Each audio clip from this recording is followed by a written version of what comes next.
ഞാൻ നേരത്തെ സൂചിപ്പിച്ചില്ലേ, അഷ്റഫുൽ ഖൽഖ് സല്ലല്ലാഹു അലൈഹി വസല്ലം തങ്ങൾ പറഞ്ഞത്, മോനെ നിന്റെ ആയുസ്സിനെ സംബന്ധിച്ച് ചോദ്യം ചെയ്യാതെ കാല് നീക്കി വെക്കാൻ സാധ്യമല്ലെന്ന് പറഞ്ഞതിന് ശേഷം, ഓ ചെറുപ്പക്കാരാ, നീ SSFന്റെ പ്രവർത്തകനായി ദീനീ പ്രവർത്തന രംഗത്ത് വന്നോ, നീ SYSന്റെ പ്രവർത്തകനായി രംഗത്ത് വന്നോ, എങ്കിൽ റബ്ബിന്റെ ദീനുമായി അടുക്കാൻ നിനക്ക് ചാൻസ് ആണ്.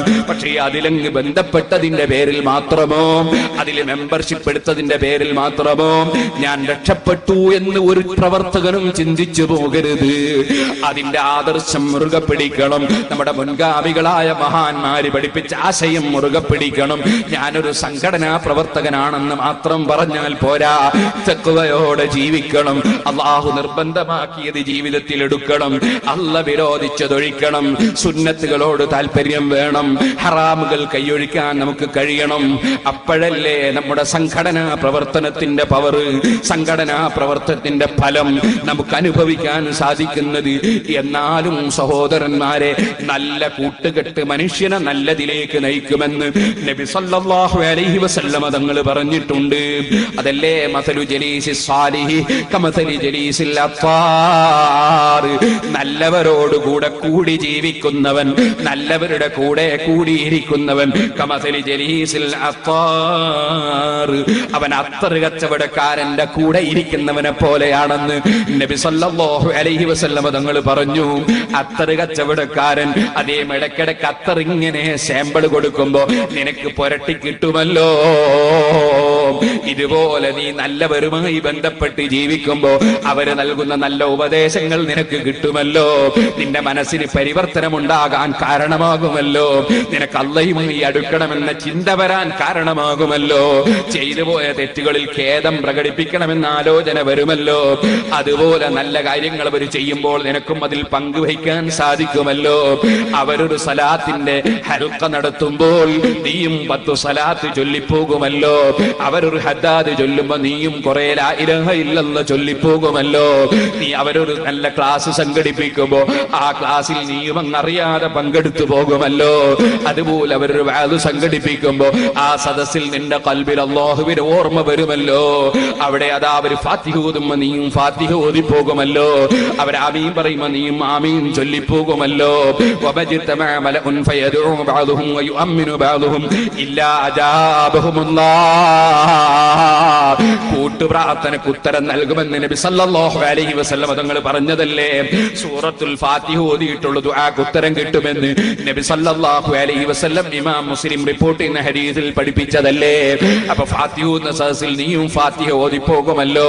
ഇങ്ങനെ തുടങ്ങിയിട്ട് ഒരു അത്തറ് കച്ചവടക്കാരന്റെ സമീപത്ത് പോയിരുന്ന് കൂടെ നടക്കുന്നവൻ ഇടയ്ക്കിടയ്ക്ക് അത്തറിന്റെ മണമിങ്ങനെ ലഭിക്കുന്നത് പോലെ നല്ലവരോടുള്ള കൂട്ടുകെട്ട് നിന്നെ നന്മയിൽ എത്തിക്കുമല്ലോ. അതുകൊണ്ട് തന്നെ സുന്നത്ത് ജമാഅത്തിന്റെ സംഘടനകളിൽ സജീവമായ പ്രവർത്തന രംഗത്ത് വരണം ചെറുപ്പക്കാരെ. SSFന്റെ പ്രവർത്തന രംഗത്ത് വരണം. SYSന്റെ പ്രവർത്തന രംഗത്ത് വരണം. ആയിരക്കണക്കിന് യതീമുകളെയും ആലിമീങ്ങളെയും പോറ്റി വളർത്തുന്ന മർകസു സഖാഫത്തി സുന്നിയുടെ സമ്മേളനം വരുമ്പോ അതിന്റെ പ്രചരണ പ്രവർത്തന രംഗത്ത് നിങ്ങൾ ഉണ്ടാകണം. അല്ലാഹുവിന്റെ ദീനിന്റെ പ്രവർത്തന രംഗത്തെല്ലാം നമ്മൾ ഉണ്ടാകണം. ഒരു സ്ഥലത്തും പിന്നോട്ടടിക്കാതെ ആഖിറത്തിൽ വെച്ച് നീ എന്തിനു വേണ്ടി നിന്റെ ആയുസ് ചെലവഴിച്ചു, വഅൻ ശബാബിഹി ഫീമ അബ്ലാ, നിന്റെ യുവത്വം നീ എവിടെ നശിപ്പിച്ചു എന്ന് ചോദിക്കുമ്പോ റബ്ബേ കൊടിയുടെ കളറും നോക്കിയിട്ട് ഞാൻ കുറെ അതാ തുണിയും മേൽപോട്ടേക്ക് അതാ കയറ്റി ഉടുത്തിട്ട് കാലിന്റെ തൊടയും കാണിച്ച് റോട്ടിലൂടെ അതാ തുള്ളിച്ചാടിയിട്ട് സിന്ദാബാദ് വിളിക്കാൻ പോയതല്ല. ഞാനതാ രാഷ്ട്രീയ പ്രവർത്തനം നടത്തിയിട്ട് ഏതോ മനുഷ്യന്റെ ദുന്യാവിന് വേണ്ടി എന്റെ ആഖിറം നഷ്ടപ്പെടുത്തി നിസ്കാരം നഷ്ടപ്പെടുത്തിയതല്ല. ഞാൻ ഏതെങ്കിലും ഓഫീസുകളിൽ ഇരുന്നിട്ട് ഞാൻ അവിടുന്ന് കാരം ബോർഡ് ഒട്ടി നേരം പോക്കിയതല്ല. ഞാൻ ആ സമയത്ത് ഹദ്ദാദ് ചൊല്ലുകയായിരുന്നു. ഞാൻ ആ സമയത്ത് സലാത്തിൽ പങ്കെടുക്കുകയായിരുന്നു. ഞാൻ ഒരു സയ്യിദന്മാരെയും കുറ്റം പറയാൻ ഞാൻ പോയിട്ടില്ല. ഒരു തങ്ങന്മാരെയും നിസ്സാരപ്പെടുത്താൻ ഞാൻ പോയിട്ടില്ല. ഏത് സംഘടനയിൽ ഏത് പാർട്ടിയിലുള്ള തങ്ങളാണെങ്കിലും ഒരു പാർട്ടിയിലും ഇല്ലാത്ത തങ്ങളാണെങ്കിലും ഓ നബിയുടെ കുടുംബത്തെ ഞാൻ ബഹുമാനിക്കുന്നു. ബഹുമാനിച്ചിട്ടുണ്ട്, നബിയുടെ കുടുംബത്തെ ഞാൻ സ്നേഹിച്ചിട്ടുണ്ട്. ഞാൻ പണ്ഡിതന്മാരെ ഗ്രൂപ്പ് തിരിച്ച് ചീത്ത പറയാൻ ഞാൻ പോയിട്ടില്ല. ഞാൻ മുതഅല്ലിമീങ്ങളെ അവമതിക്കാൻ വേണ്ടി ഞാൻ പോയിട്ടില്ല. ഞാനൊരു ദർസ് ഉണ്ടാക്കാനല്ലാതെ ദർസ് പിരിച്ചുവിടാൻ വേണ്ടി ഞാൻ ശ്രമിച്ചിട്ടില്ല. ഞാനൊരു മദ്രസ ഉണ്ടാക്കാനല്ലാതെ അതില്ലാതെയാക്കാൻ വേണ്ടി ഞാനൊരു വാക്കും പറഞ്ഞു പോയിട്ടില്ല. ഞാൻ അനാവശ്യമായി എന്റെ നാവ് കൊണ്ട് സംസാരിച്ചിട്ടില്ല. നീ തന്ന റബ്ബേ, നീ തന്ന നാവ് ഞാനത് ദിക്റിന് വേണ്ടി ഉപയോഗിച്ചു, ഞാനത് സ്വലാത്തിന് വേണ്ടി ഉപയോഗിച്ചു, ഞാനത് നിസ്കാരത്തിന് വേണ്ടി ഉപയോഗിച്ചു, ഞാനത് പ്രാർത്ഥനയ്ക്ക് വേണ്ടി ഉപയോഗിച്ചു, ഞാനത് ഖുർആൻ പാരായണത്തിന് ഉപയോഗിച്ചു. അതുകൊണ്ട് ഞാൻ ഗീബത്തും നമീമത്തും പറഞ്ഞിട്ടില്ല.